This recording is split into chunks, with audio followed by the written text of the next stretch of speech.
Welcome to Gosport. Obviously behind me is actually Portsmouth. That's a Spinnaker Tower back there. But right now I'm in the town of Gosport on the western side of Portsmouth Harbour. It's a big football day today. Now Portsmouth are at home to Watford in a match that could seal their place in the Championship for next season, something they've been really struggling to do this year. But there is another big game which actually has promotion implications as well. It's actually here in Gosport. It's a local derby between Gosport Borough and Havant and Waterlooville, who are a big non-league team on the opposite side of Portsmouth. Gosport Borough, there's not much for them to play for, but Havant are currently in 6th place in the Southern League Premier South Division table.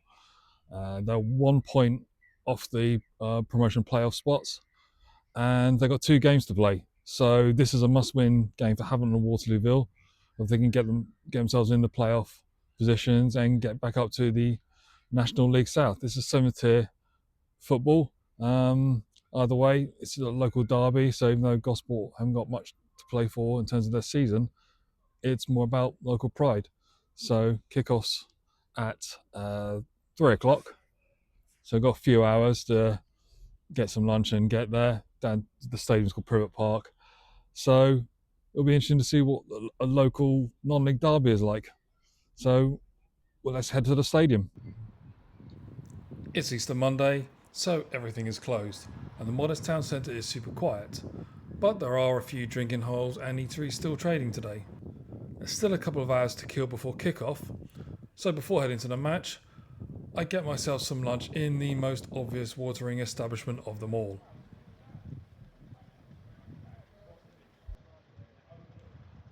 Privet Park is a large public park that's home to a number of public football pitches, as well as Gosport Cricket Club. The ground, now known as the AEI Stadium, was opened in 1937 and Gosport Borough moved in 1944. It currently has a capacity of 4,500 with 1,000 available seats in 2 stands, with plenty of standing room available all around the ground. The main stand is the Alan Chase stand, which is the last remaining original part of the ground. It's offset from the pitch, so once the match has started, fans can walk all the way around the pitch. Opposite is the Harry Mizzen stand, which was built in 2011 and holds 300 seats. This is also where disabled access is located, so be careful not to stand in the hashed out area. Gosport Borough was founded in 1944. Originally in the Hampshire League, they were elected to the Southern League in 1978. But were eventually relegated to the Wessex League in 1992. Their best year was 2013-14, when they finished 6th in the Conference South and made it to the FA Trophy final, beating Havant in the semi and losing to Cambridge United in the final.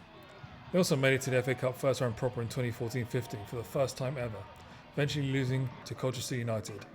They now play in the Southern League Premier South Division. Havant and Waterlooville are technically much younger, forming in 1998 with the merger of Havant Town and Waterlooville. In 2018-19, they played in the National League, 1 level below the Football League, and in 2008 famously lost 5-2 to Liverpool at Anfield in the FA Cup 3rd round after taking the lead twice. So let's look at the table. Before kick-off, Gosport were firmly fixed in mid-table safety, while Havant and Waterlooville were pushing for a place in the promotion playoffs. Technically, a draw would be good enough. But at this time of year, it's all about winning. Before the match, Gosport had the 4th highest average attendance in the division, at around 850, while Havant were 5th at just under 800.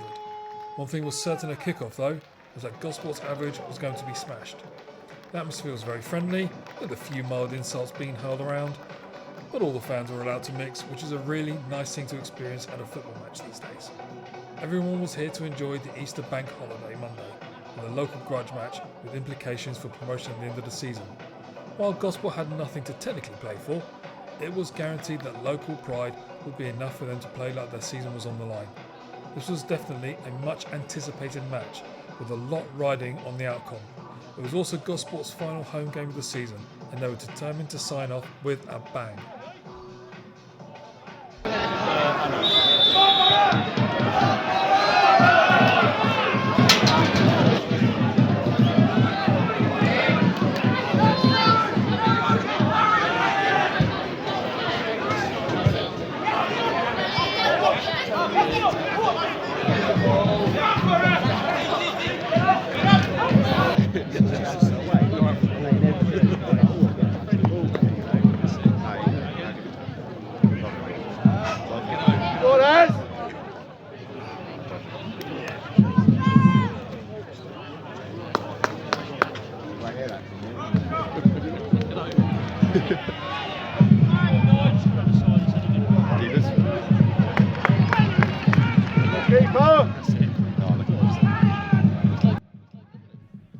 expect, both teams started at a blistering pace, trying to take control of the match from the very first touch.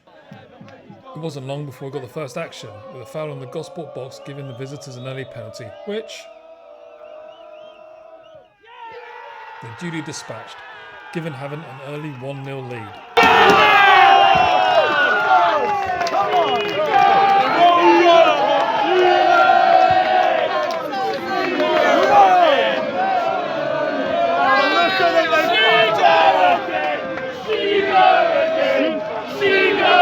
However, the celebrations were short-lived as a handball at the other end gave Gosport a chance to level things up. And there was no missing that one. 1-1.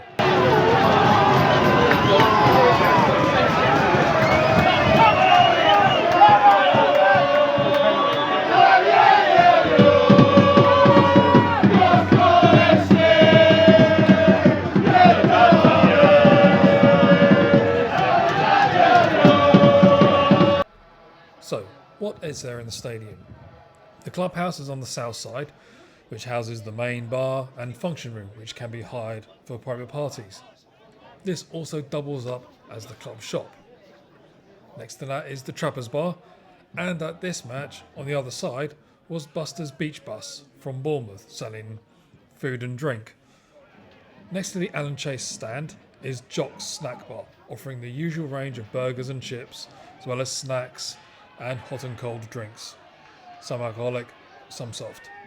On the other side of the stand is the VIP hospitality unit. It's very small, but it's on 2 levels. Next to the Harry Mizzen stand is another kiosk, serving hot and cold food, but only non-alcoholic drinks.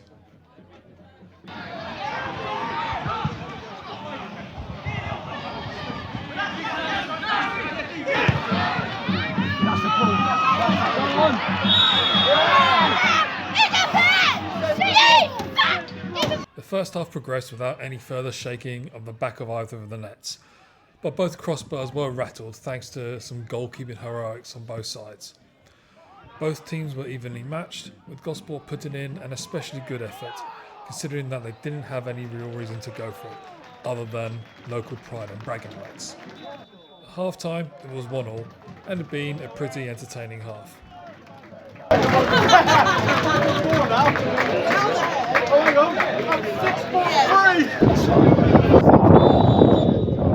When the second half got underway, it was more of the same.